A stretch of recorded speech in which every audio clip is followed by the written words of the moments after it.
stunning fall today for the actor who told police he was the victim of a racial and homophobic attack. Tonight, he's charged with a felony, and the Chicago police superintendent who went on national TV with his own words for Jussie Smollett. The actor who claimed he was the victim is tonight formally charged. Police say he orchestrated the whole thing. Charged with a felony for filing a false police report. Free on bond at this hour, he was seen late today leaving the courthouse surrounded by cameras.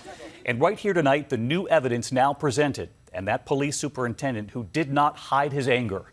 ABC's Eva Pilgrim leading us off. Late today, Jussie Smollett facing a crush of cameras as he left a Chicago courthouse, holding onto a security guard before slipping into a waiting car. His family joining him in court today to show their support. Do you believe your brother's story? As Smollett faced a judge for the first time, accused of filing a false police report. Chicago's police superintendent with blistering words for the actor. Jussie Smollett took advantage of the pain and anger of racism to promote his career. I'm left hanging my head and asking why. Why would anyone, especially an African-American man, use the symbolism of a noose to make false accusations? So I'm offended by what's happened, and I'm also angry.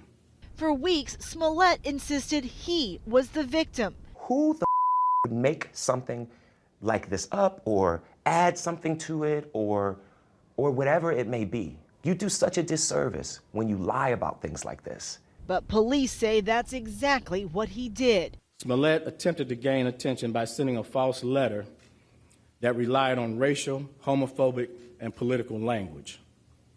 When that didn't work, Smollett paid $3,500 to stage this attack and drag Chicago's reputation through the mud in the process. And why? This stunt was orchestrated by Smollett because he was dissatisfied with his salary. At the center of the case, those two brothers first seen in that grainy surveillance video. Prosecutors today laying out in excruciating detail how Smollett allegedly first enlisted one brother he knew from Empire. Defendant Smollett texted Abel stating, "Might need your help on the low." Abel had been the actor's personal trainer, and police say he supplied Smollett with the designer drug ecstasy. Defendant Smollett then stated that he wanted to stage an attack where Abel would appear to batter him. Prosecutors say Smollett suggested the older brother help. Smollett asked Ola if he could trust him. When Ola said he could, Smollett detailed his plans of the attack. The brothers now cooperating with police. We have the check that he used to pay them. They're seen here on store surveillance buying supplies, a red hat, ski mask, and gloves for an attack police think Smollett hoped would be captured on camera. The brothers had on gloves during the staged attack where they punched him a little bit. But as far as we can tell, the scratches and bruising that you saw on his face was most likely self-inflicted. Smollett's attorneys say he enjoys the presumption of innocence. Given these circumstances, we intend to conduct a thorough investigation and to mount an aggressive defense. Tonight, Chicago's top cop worries about what this means for real victims. And even still, he had concern for Smollett. I'll continue to pray for this troubled young man who resorted to both drastic and illegal tactics to gain attention.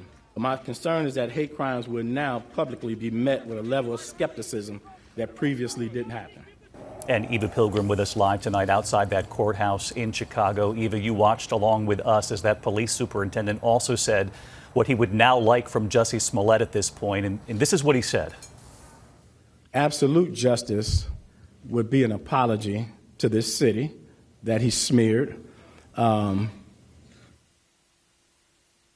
admitting what he did, and then be man enough to offer what he should offer up in terms of all the resources that were put into this. Eva, that superintendent not holding back today, saying what so many people in that community there in Chicago and really across the country have been feeling as they've watched this story, unfold before their eyes over a series of several nights here.